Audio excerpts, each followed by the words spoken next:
Bonjour. Alors, réaction chimique. On vous demande d'équilibrer ces 5 réactions chimiques. Ce sont des réactions de combustion. Ici, vous avez des combustibles qui réagissent tous avec le dioxygène de l'air. C'est ce qu'on appelle une combustion. Ça, c'est le comburant. Vous avez les états physiques, ne les oubliez pas. Liquide, petit l, G pour gaz, S pour solide et AQ pour aqueux. Et les deux produits, donc ce qui est formé lors d'une combustion complète, CO2 et H2O. Alors, la méthode, c'est toujours la même. Lorsque vous avez du carbone, si vous avez des métaux, par exemple comme le fer, le manganèse, vous commencez toujours par les métaux.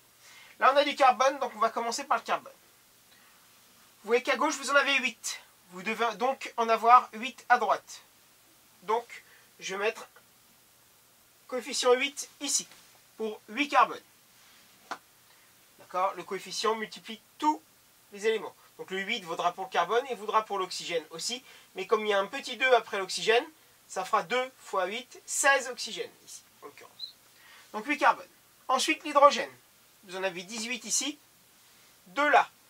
Donc, on va mettre 9.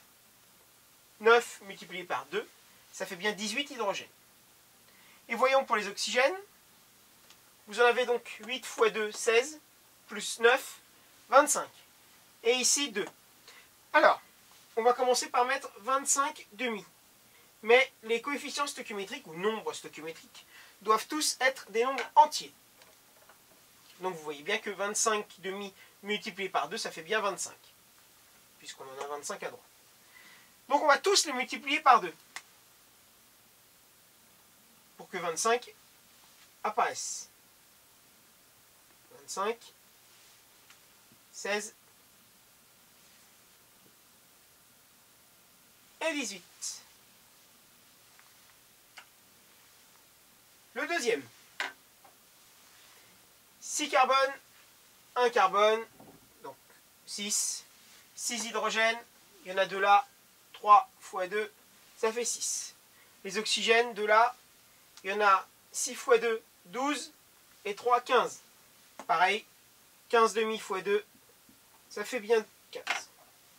On multiplie tout par 2 pour qu'ils soient tous entiers.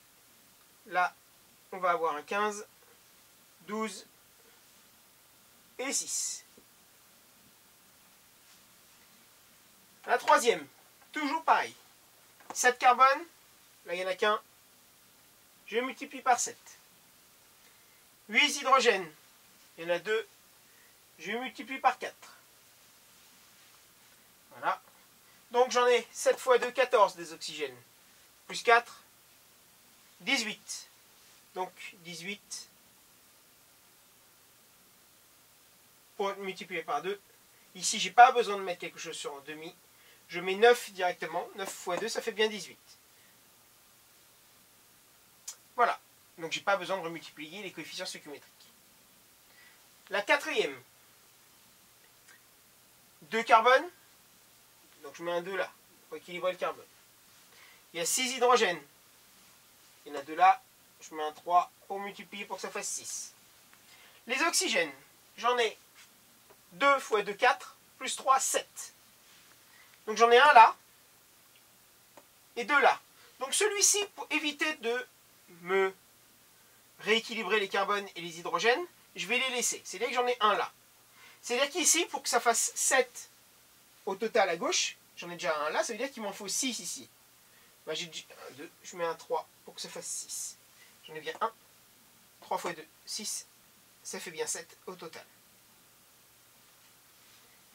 Ici, 5 carbone. Je mets un 5. 12 hydrogènes, donc je mets un 6 ici pour que ça fasse 12.